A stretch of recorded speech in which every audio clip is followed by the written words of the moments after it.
山谷ドヤ街で山谷ブルースは聞こえない。山林生活。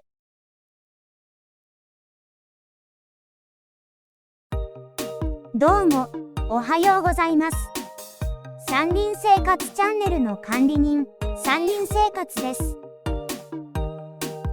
南千住に来ております。南千住駅で降りるのは初めてです。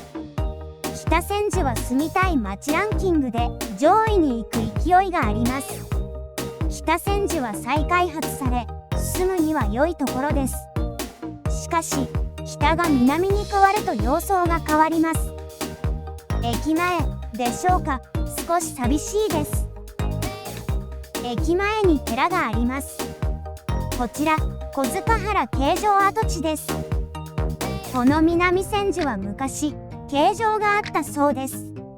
昔といっても江戸時代の頃の話です。犯罪者といえど、人の子。ちゃんと供養するため寺があったのでしょう。もしくは形状跡地に寺ができたのでしょうか。ここでは20万人以上が処罰されたそうです。そんな薄暗い過去のある南千住駅から浅草方面に南下していきます。こちらは涙橋交差点です。形状の近くには涙橋があります。鈴ヶ森にも同じように涙橋があります。罪人にとっては俗世との別れ、処刑される上に行き先は地獄です。もちろん涙したのでしょう。そして親族はこの橋より向こうには渡れない。形状はあの世とほぼ同じ場所です。ここが最後の別れの場所なわけです。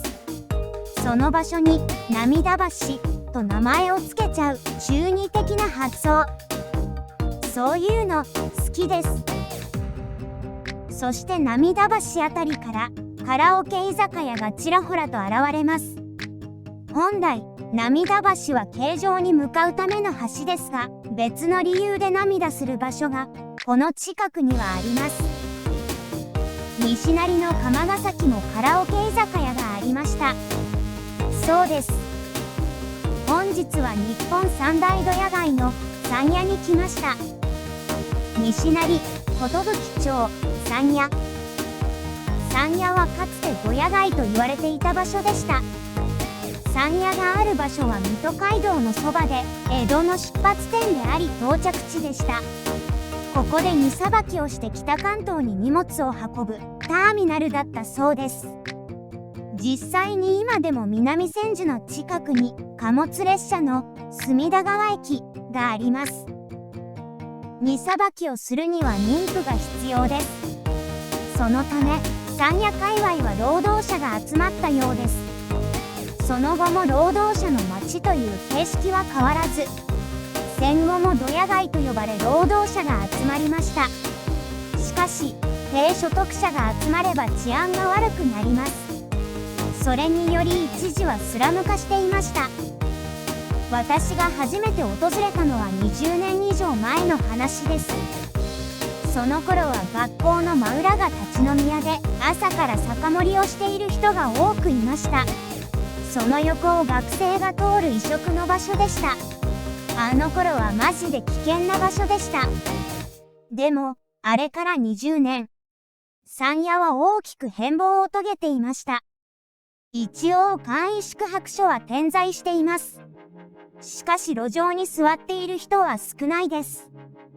20年前は肌の黒いおじさんがワンカップ片手に私には見えない人に怒りをぶつけていました。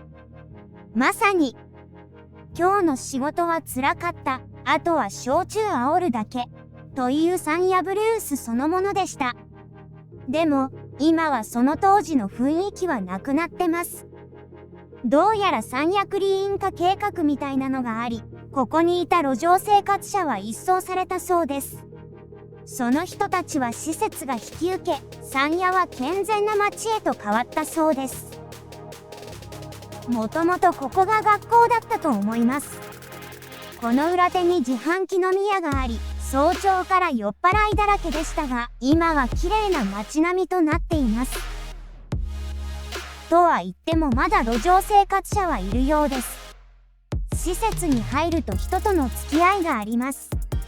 そういうことが煩わしいと思う人もいます。中には精神疾患を抱え、対人関係がうまく築けないって人もいます。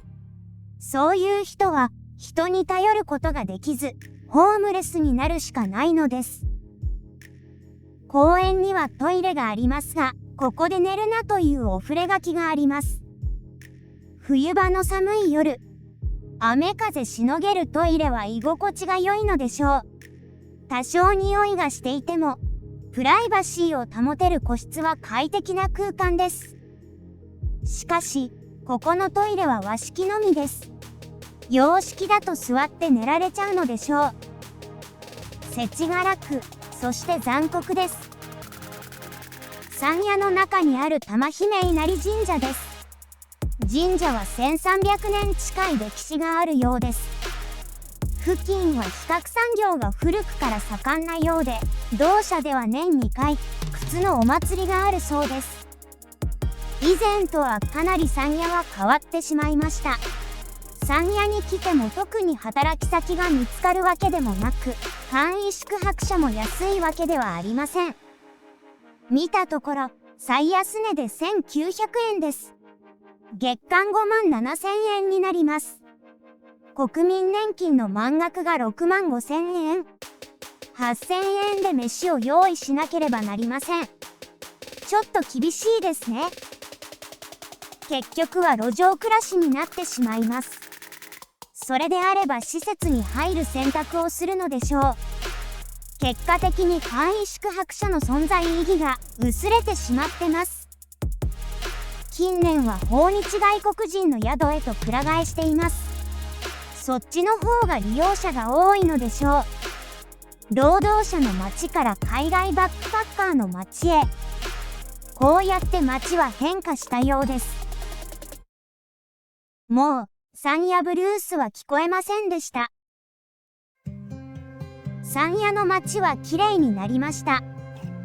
でもホームレスが日本からいなくなったわけではありません。むしろ景気も悪くなり、潜在的なホームレスは増えているはずです。そういう人たちはネットカフェを利用しているのでしょう。街をどれだけきれいにしようとも、根本的な部分が改善されなければ、また新たな山谷を生み出すことになるのでしょう。今は新宿の方が当時の山谷に近いです。都庁前の地下はスラムになりつつあります。新宿が第2の山谷となる日も近いのかもしれません。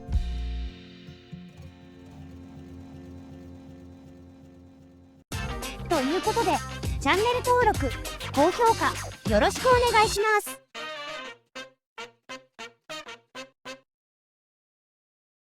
このチャンネルはご覧のスポンサーの提供でお送りしました。